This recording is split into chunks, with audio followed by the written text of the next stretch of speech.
introduction. Dr. Malillo is actually from Jerry, which I'm who I've had first. I do have some other hats. I have a company called Maze Labs, which I'm the CSO of. We're going to see a little bit of what we do because it relates to what we're going to talk about today.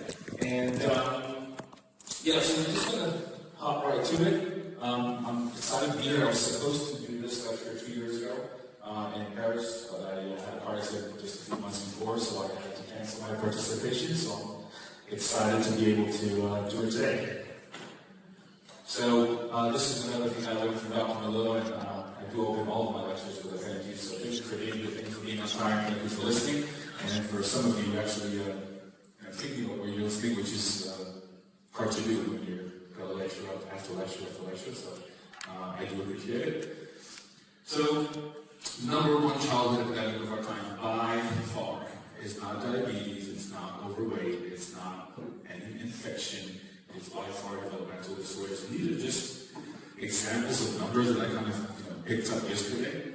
And the striking thing for me is that the adult numbers are rapidly catching on, which means that every kid who's got it, whatever it is, ADHD, ASD, SPD, whatever, every letter you want to throw at it, they still have it when they grow up. They may change the name a little bit. Maybe they don't have ADHD now, maybe now they say anxiety disorder. Whatever, they still have a problem that's affecting their function. And that to me is very scary because, again, these kids are going to grow up and in 20 years or 30 years, they're going to be running the world. And the world is doing great these days, as we all know. So I see it as a problem, and that's why I do what I do. I've been doing it for 13 years, I think, 14 years. Pretty much ever since I got out of school. So almost all my lectures, all of my teachings, all of my patients is all in this realm. And quite honestly, even when you see someone who has a pain syndrome, or someone who has a balance issue, or someone who's got a maybe degenerative problem, you can always, or almost always, track it back to something that started earlier on. So everything we've been hearing so far, in my perspective, fits into that. And it doesn't really matter what they come in for. This is just my focus, but take it to wherever you want to go. So the subject of my talk is about eye movements and visual input. But you have to consider there's a lot of different ways to affect the brain, to affect cognitive function, to affect overall function, immune function, whatever. There's primitive reflexes, there's posture, there's movement, there's timing, there's really a lot of ways to test it, to treat it, to reassess it. I'm just going to focus on this aspect of it. So don't take it as, this is what you gotta do. No, this is just another piece of the puzzle that I found is lacking in many perspectives. So I thought I'd kind of bring it out to the light. So let's talk a little bit about eyes and visual input and why that's so important. So, as you all know, a picture is worth 1,000 words. So we process visual input probably, I can't remember the number right now, but it's a lot faster than pretty much any other input we get. Some estimate that 80 to 90% of the information, the sensory input into the brain, comes from the eyes. Now, I don't know if that's accurate. I think Dr. Renato is going to have something to say about that. But I've seen that statistics over and over. Dr. Renato has a PhD in vestibular rehabilitation. So that might be a contest between vestibular input and visual input, but let's talk about visual input and see what's so important. So you've all seen memes, right? We live in a meme world, right? You see a picture, you see 4 words, and you know what they meant. You don't have to read about it, you don't have to have someone explain it to you, you know what it means. Right, and I intentionally did not choose any political ones, although those are a lot funnier. Okay? So, you see a picture, you see them. If you have a good right brain, then you know what the facial expression means. And you immediately know what it's all about. How about all these optical illusions? Everybody can see that the black surface is growing. Who cannot see that it's growing? Who cannot see that it's growing? talk about therapy for you later. No, I'm just kidding. It's obviously not growing. It's a picture. It's not a video. But your eyes are telling you that it's growing. So a lot of what happens to us every day is we see something, our brain thinks something, but every other sense tells us something different. All right, there you go. There's an example of that, right? My ears telling me I'm sitting, but my eyes are telling me I'm not. So my eyes have to start moving. And so I feel like shit. But if I close my eyes, it's not so bad. Right? So visual input is extremely important. It affects everything we do. It's connected to almost everything that's going on in our brain. Let's see a few more examples. We saw yesterday that you see eye movements in utero at 15 weeks and then 34 weeks. I can't remember which was what, but we see them already in utero. They're extremely important for eye-hand coordination, right? You also have to stay from one target to the other, and then you have to know where you are in space and where the target is, where your hand is, and now you have to put these two images together.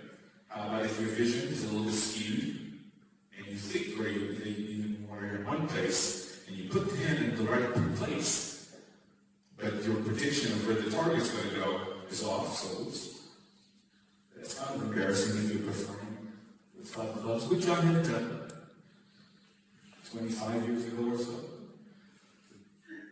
I'll do a presentation for that later in the break. So, vision is not just important as a general rule, it matters where the information is coming from. Is it coming in from the right side or is it coming in from the left side? So everything coming in from the right side goes into our left occipital lobe. It does not go to the right one. But everything coming up to the left side goes to the right side. But each eye has both sides. So you can see that each eye gets information from both visual fields, but then everything coming in from the left is going to go to the right. So it matters. If I'm a kid with ADHD, it matters if I sit on the right side of the classroom or the left side of the classroom. If I'm a CEO, it matters if my office is facing the office this way or that way. If I'm a programmer, it matters if my screen is over to the right or is it over to the left or is it right in front of me. It matters. It affects my brain differently. That's why England has so many problems, because they're driving on the wrong side of the road. It matters if the information is coming in from the top or the bottom. Everything coming in from the top goes to what's called the ventral visual stream. You see it down here, the red. So that goes over to our occipital lobe, and then it goes and gets processed in our temporal lobe. And from there it goes to our middle frontal cortex, which is our behavioral cortex. Everything coming in from the bottom gets processed in the parietal lobe, in the dorsal visual stream, and that goes more to our dorsolateral prefrontal cortex later on. And that's our executive function cortex. And again, is it coming in from the right or is it coming in from the left? So visual information not only matters how it's coming, but where it's coming from. How about what colors are we using? Am I using more warm colors or cold colors? Is it high frequency colors or low frequency? That will affect which cells are going to respond to that. So let's talk a little bit about cells. What are you seeing? Which letter? Who can see an H? Who can see an R? Okay, so not everybody sees an H and not everybody sees an R. All right, let's take another look. What do you see now? Who can see an R? Who can see an H? Come on, you gotta see something. Is it an H or an R? What's the first thing you notice? Is it an H or an R? All right, H. Who sees H? Who sees R? Okay, different. Something changed. How about now? Can you see an R or an H? Who sees H? Who sees H first? What did you see first? Who sees R? A lot more people. So, what's the difference? This is kind of a general, unbiased view. Here, we take the black out, so the contrast is different. So it's easier for me to see the general shape rather than the specific blocks. That's called a magnocellular preference.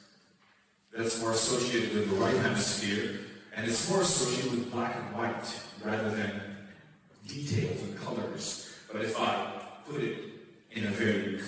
contrast and I add colors to it, it's easier to see the details because I'm using what's called paracellular bias, a different set of cells that are more associated with details.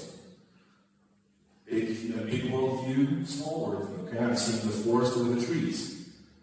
So it matters what I'm looking at. It matters which target I'm looking at, what it looks like. Is it color? Is it texture? Is it smooth? Right?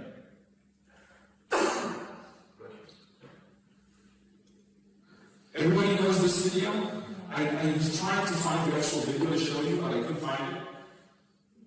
The video has people passing the ball, and you have to count how many times they pass the ball. And then almost everybody gets the exact number of passes.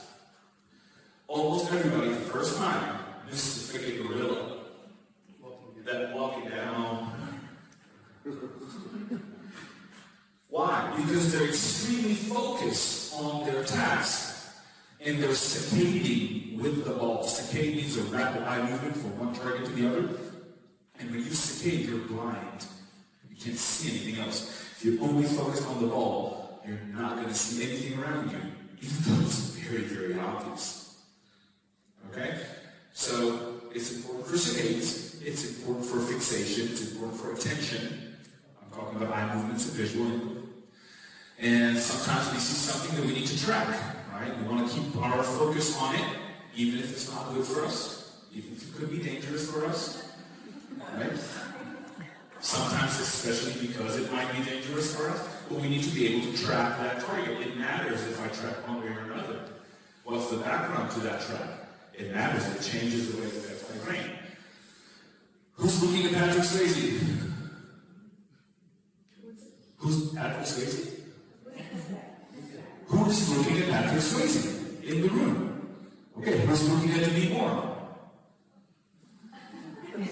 I don't care about Patrick Swayze. He's dead. No, I'm just joking. So our attention matters, right? What we see attracts our attention in a different way, right? I get attracted by different things. You get attracted by different things, I hope. Right? So visual input is extremely important for our lives. The way our eyes move is extremely important for our lives. Let's dig into it a little bit more in a neurological way. Okay? So eye movements. Ignore the middle I forgot to leave that, sorry. But saccades means, again, fast movements one way or the other, up or down, diagonals, whatever. If I push my eyes away, okay, so if I'm saccading to the left, I'm using my right frontal lobe. If I push my eyes to the right, I'm using my left frontal lobes. In order to stop the saccade, I have to use a different part of my brain. We'll get to that in a second, but it was written out there for those of you who noticed. So I have to use my frontal lobes. And when I use my frontal lobes, I activate and I increase blood flow to my frontal cortex. So what can that affect? My logic, my planning, my go, inhibition, exercises that Adam did with us, my dual tasking that Adam did with us, all of those are prefrontal cortex.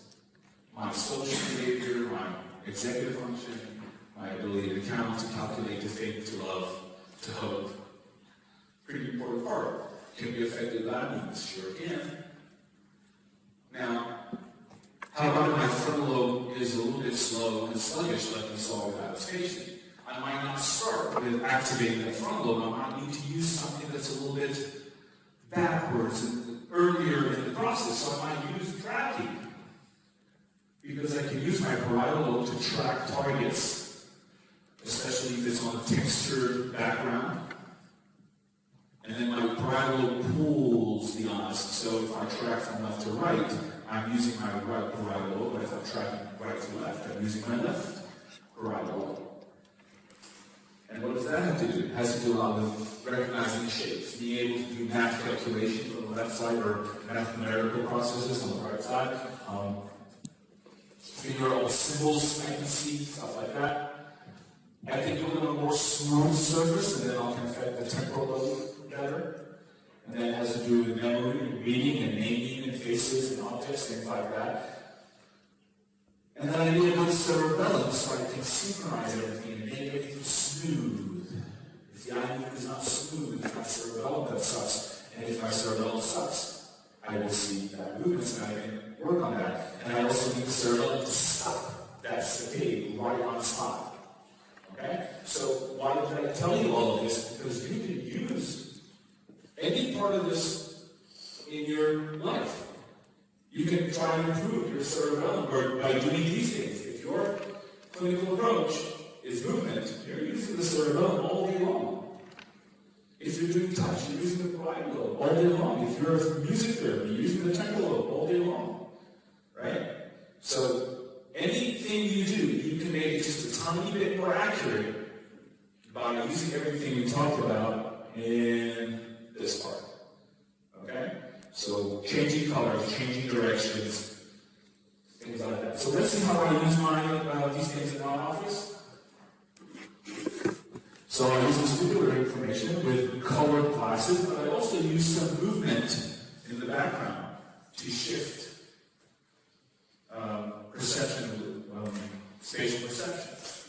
So I'm augmenting whatever I'm doing with some visual input. Changing colors, changing my movements. I can just use light coming in from one side or the other. And this lady actually was just doing that, just a tiny bit of head movements. We actually got rid of her lower reflex in about 2 minutes, or at least a good 3-4 days. Okay, so that was kind of cool.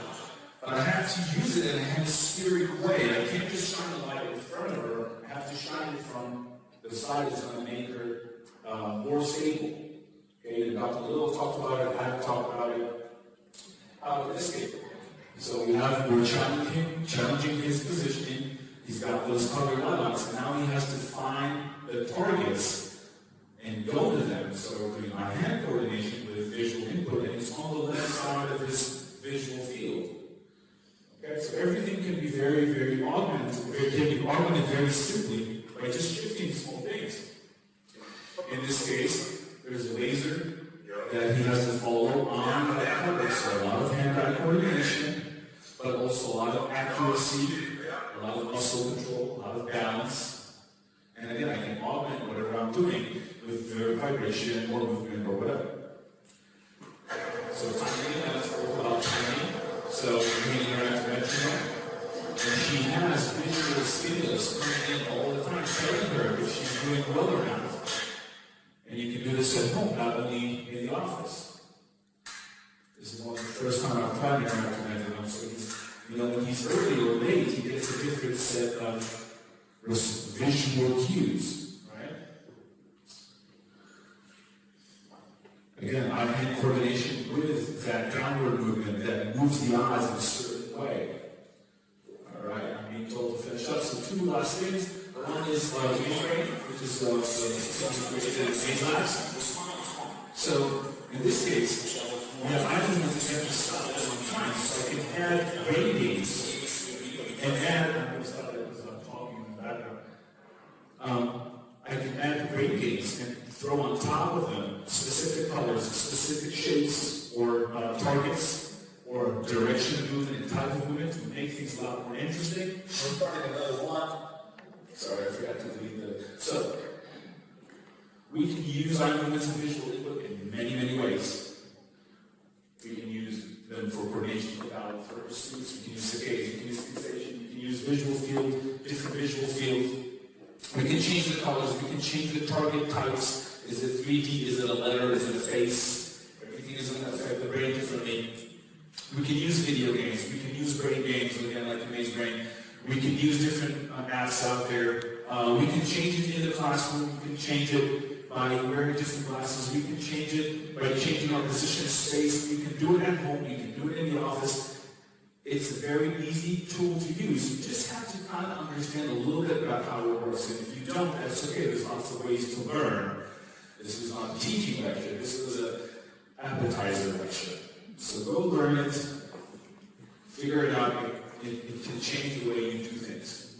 So this is pretty much, don't worry about that. So this is any way and every way pretty much that you can reach me. Feel free to use it in any way. And thank you so much. And if there's time for questions,